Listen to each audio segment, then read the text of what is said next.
Hello student, आज हम आप लोगों का कॉम्प्लिकेशन ऑफ परपेरियम के बारे में बताएंगे। तो जैसा कि हमने पिछली क्लास में पढ़ा है कि जो बेबी के जन्म से लेकर 6 वीक यानी 42 डेज का जो समय होता है वो परपेरियम कहलाता है। इसके कुछ कॉम्प्लिकेशंस भी हो सकते हैं, जिनमें से हम कुछ कॉम्प्लिकेशंस की बात करेंगे। तो जैसे इसमें फर्स्ट है puerperal pyrexia, puerperal sepsis, breast complications. Breast complication में कुछ मुख्य है, जैसे कि breast engorgement, crack and retracted nipple, acute mastitis, breast abscess, lactation failure, urinary infection, subinvolution, venous thrombosis, pulmonary embolism and last है psychiatric disorder during pregnancy. ठीक है, ये कुछ कॉम्प्लिकेशन हो सकते हैं परप्यूरियम पीरियड के समय। अब हम इनमें देखेंगे सब इन्वोल्यूशन। सब इन्वोल्यूशन क्या होता है? तो सबसे पहले हम इसकी डेफिनेशन देखेंगे। When the involution is impaired और रिस्ट्रिक्टेड, इट इज कॉल्ड सब इन्वोल्यूशन। ठीक है, मतलब जैसा कि हम पहले पढ़ चुके हैं कि जब गर्भावस्था या प्रेगनेंसी के दौरान महिला के जो रिप्रोडक्टिव ऑर्गन्स होते हैं उनमें अनेक एनाटॉमिकल एंड फिजियोलॉजिकल चेंजेस होते हैं।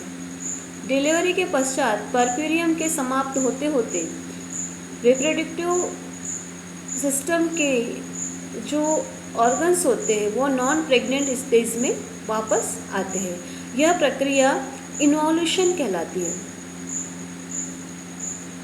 लेकिन जब इन्वोल्यूशन प्रत्यावर्तन की जो प्रक्रिया होती है वो सामान्य से कम या फिर अनुपस्थित होती है, तो इस प्रकार की क्रिया जो स्थिति होती है उसे सब इन्वोल्यूशन कहते हैं। ठीक है, नॉर्मली हम देखते हैं कि जो प्रेगनेंसी की अवस्था होती है उसमें जो महिला के रिप्रोडक्टिव ऑर्गन्स होते हैं उनमें फिजियोलॉजिकल एवं एनाटॉमिकल चेंजेस आते हैं, किंतु डिलीवरी के बाद जैसे ही परप्यूरियम स्टेज आती है तो उसमें धीरे धीरे जो भी ऑर्गन्स होते हैं रिप्रोडक्टिव ऑर्गन्स महिला के वो नॉन प्रेग्नेंट स्टेज में वापस आते हैं। किंतु अगर यह स्थिति असामान्य हो या फिर अनुपस्थित हो तो इस कंडीशन को सब इन्वोल्यूशन कहते हैं। इसके कुछ रिस्क फैक्टर होते हैं, जैसे कि हम देखेंगे। फर्स्ट है ग्रैंड मल्टीपेरा, सेकेंड है over distension is of uterus as in twins and hydramnios. Grand multipara बहुप्रसव, एक से अधिक बच्चे जन्म दे चुकी है। सेकेंड हम देखेंगे महिला का यदि हेल्थ कमज़ोर है, उसकी हेल्थ स्टेटस अच्छी नहीं है तो भी यह कंडीशन हो सकती है। थर्ड हम देखेंगे जैसे कि वो मल्टीपल प्रेगनेंसी, मतलब 2 या 2 से अधिक बच्चे को कंसीव किए हुए हैं और पॉलीहाइड्रोमनस की कंडीशन यदि है तो इस स्थिति में ओवर डिस्टेंडेड के कारण भी ये सब इन्वोल्यूशन की कंडीशन पैदा होती है। और हम लास्ट में देखेंगे मैटरनल इलनेस हो गई और ओवर डिस्टेंडेंस की कंडीशन हो गई। इसके बाद हम देखेंगे सीजेरियन सेक्शन। फोर्थ है सीजेरियन सेक्शन। उसके बाद हम देखेंगे कि prolapse of uterus. Prolapse uterus में भी एक कॉज हो सकता है सब इन्वोल्यूशन का। और सिक्स है retroversion after the uterus become pelvic organs. और लास्ट है यूट्राइन फाइब्रॉइड। यूट्राइन फाइब्रॉइड के कारण भी सब इन्वोल्यूशन की कंडीशन आती है। अब इसमें हम देखते हैं कि जो मेनली चेंजेस आते हैं यूट्रस में उसकी मसल्स में और ब्लड वेसल्स एंड उसके एंडोमेट्रियम में आती है। ठीक है,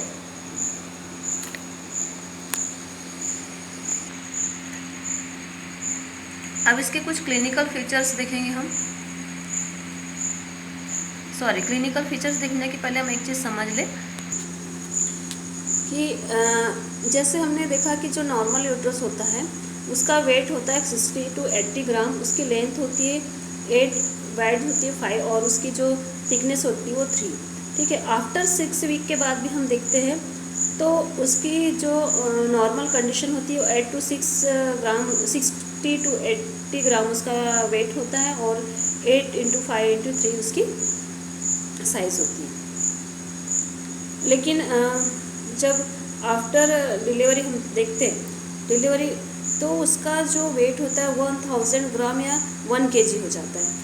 और उसका जो डायमेंशन की बात करें तो वो 20x12x8 होता है।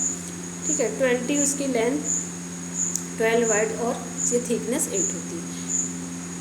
तो अगर सब इन्वोल्यूशन की कंडीशन है तो ये उसकी जो नॉर्मल साइज़ है यूट्रस का वो नहीं होगा। डिलीवरी के तुरंत हम 1 वीक के अंदर देखते हैं तो उसका जो यूट्रस का वेट होता है 1000 से जस्ट हाफ 500 ग्राम हो जाता है। और फिर उसके बाद धीरे धीरे उसका जो वेट होता है वो कम होते जाता है।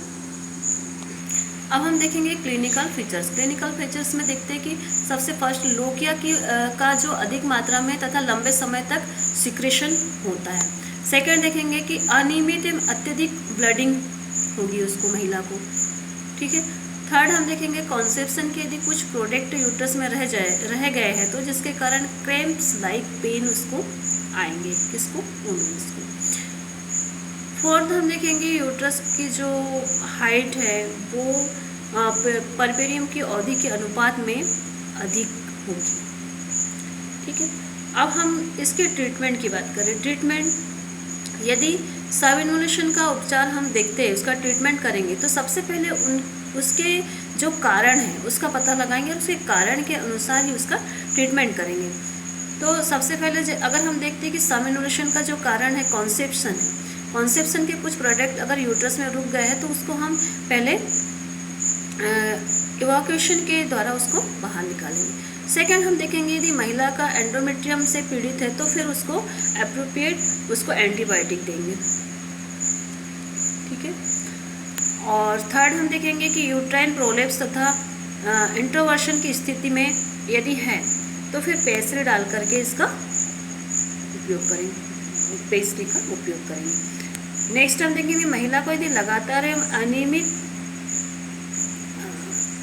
अंतराल से अपने शिशु को फीडिंग कराने की सलाह देंगे। यदि फीडिंग बराबर नहीं करा रही है महिला तो भी एक सब इन्वोल्यूशन का कारण हो सकता है।